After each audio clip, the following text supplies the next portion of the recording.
We should be pioneers of change. Anthony Seldon.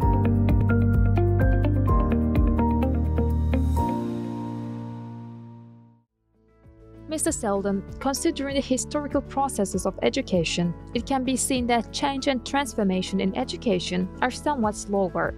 But with the rapid progress of technology, change and transformation in education have accelerated. What are the probable consequences of this change and transformation process for education systems? Thank you very much for having me. Having run both schools and universities in Britain has helped me to understand that education is a process from birth all the way up to adult education. It's full of great things. Earnest, worthy, sincere people of great intelligence and integrity are doing their very best now. But the world has moved on, and echoing what Andreas said, there is no guarantee that the COVID will be causing education systems to wake up to what was happened. History teaches us that big disruptions, depressions, and global wars can often be the stimulus or catalyst for change, but not necessarily, and they are very powerful forces for anxious conservatives. So, have to go back to what we knew, but what we knew was a system born out of the 19th century with 19th century technology, adapted to the needs of the 20th century, the marketplace, and universal higher education systems, and it no longer works for a number of reasons. All systems do not work. The technology has clearly moved on. We have an analog education system within a digital system that is just beginning to wake up to the total transformative power of AI. Secondly, as we have heard, our understanding of the human brain and pedagogy and what works have moved on enormously since the 20th century. Sadly, mental illness and unwellness are growing significantly globally. We now know that those countries that are benefiting from increasing prosperity are seeing no guarantees that increased wealth brings increased happiness. Indeed, it's quite the opposite. We are learning a lot about the impact of what employees and society need, and they are requiring different things, not just to sit down and have a cognitive education in a fundamentally passive, innate way. We're entering an age of high potential, and we have to be very smart and global leaders in education, and national leaders need to wise up very quickly to the extraordinary downsides of AI. And then you test this in exam rooms, with students sitting in rows and writing passively individual responses, and it's a bellwether of that change. We see it changing in its way of being a champion of the old system to being a leading global force of this new, more humane, holistic, intelligent, and profound education system where learning is much more holistic and applied.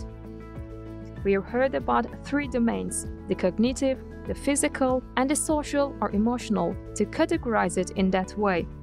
Embrace all of that, teach young people how to live life to the fullest, how to be good human beings, and enact our goodness to be valuable members of the societies.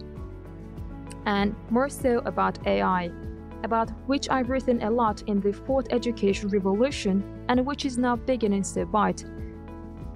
It's not necessarily a force for good. The abuse of data, the abuse of privacy, the deepfake anxiety, this is the way that it can infantilize young people. So we are moving into a vastly different potential, and there is no guarantee that we won't revert to a system that is fundamentally broken. But we can have a system that will educate young people for life and their families and communities, as we heard, in a way that is going to be transformative. I left out the 5th new factor, which is so obvious that I didn't mention it before. This is COP26.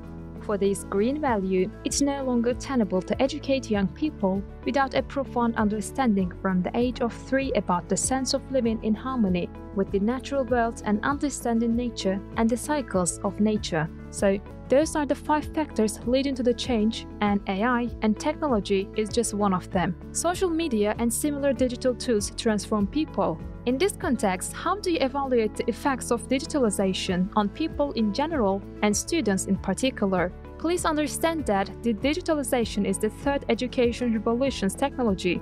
The difference between traditional digitalization and AI is that AI is both adaptive and autonomous. It learns itself and therefore can individuate itself according to the needs of a student. Therefore, every student can have the benefit of learning from the very most gifted imaginable teacher in a personalized way, with a personalized real-time formative assessment and feedback. It's easier to do in STEM and language learning than the humanities, but it's also beginning to come up in the humanities. It's not just teaching and learning, it's also school building, classroom design. It's also pastoral care and mental health. It's also school organization.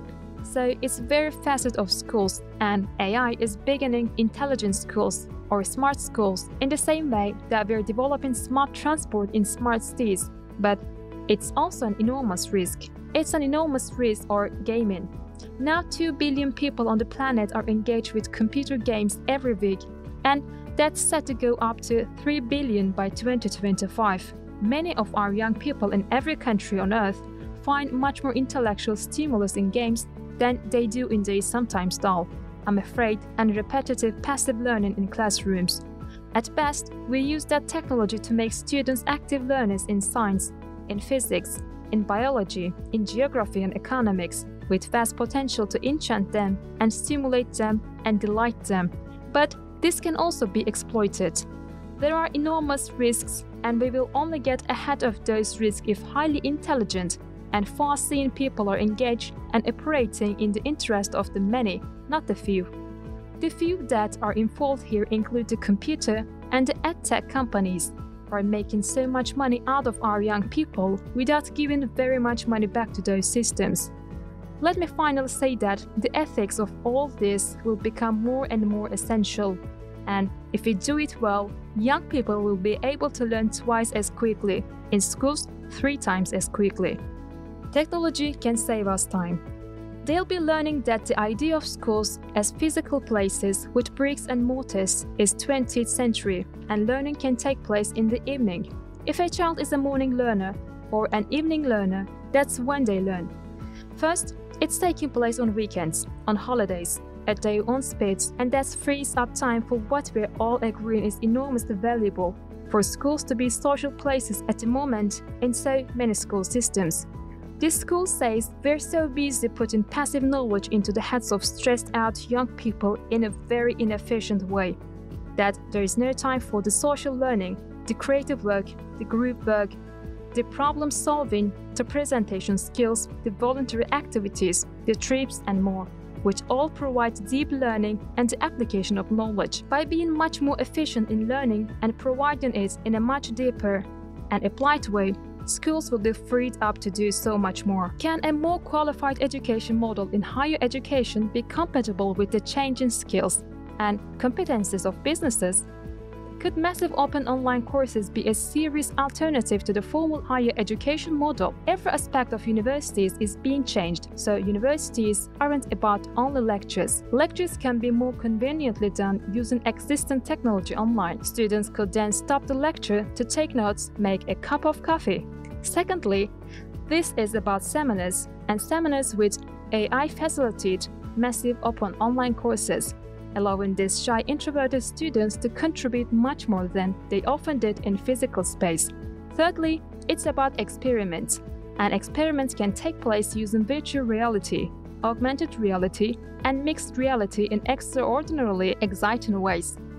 The current things taking place are always in university libraries. It's about research and writing papers. Why would a student want to go to a university library anymore when they are just 5 clicks from an academic article or book anywhere in the world? Again, that can be done in real time with micro-credentialing, learning, building up your blockchain credential about your particular skills. So, the benefit of universities, as already mentioned, through schools, is that social benefit. Human beings are social animals. We need each other for our happiness, for our validity, for our identify, for our joy, pleasure, and validation. We'll see an increasing emphasis on making much more of universities as place for social interaction, group learning, all the things we have been talking about, creativity, applied knowledge, and for engaging with the communities in which the universities are located. So, the old university model is under pressure. It's not yet broken, but it's under pressure. New university models are beginning we expect to see all kinds of university models bubbling up in the 2020s. Can you please also share your views about what you expect from the future of education? I agree very much with my distinguished colleagues on this panel. Let me just stress one thing that I'm sure others also agree with, which is the importance of benign and imaginative school leaders, whether working inside schools or for school systems based in universities or otherwise engaged in schools, to take active roles in shaping schools for future. We have to build a new system. Those running countries and school systems are not bad people. They are good people, but they are responding to stimuli which often lead them to be cautious about school designs, school objectives, and school technology issues. To reiterate the points made throughout, there is no guarantee that COVID will put the clock forward. Again, as Andreas said, we shouldn't be thinking about building backwards better. We should be building forwards, more imaginatively and more collaboratively, including students, including communities, and including parents often left out of school systems, so that we can have a school system that is vastly more enjoyable and stimulating, kind and generous, and integrated into society. But there's no guarantee that is going to happen. What's my prediction about the future? I just think that if we work together, all of us and others, we will shape the future in the interest of the many, not the few.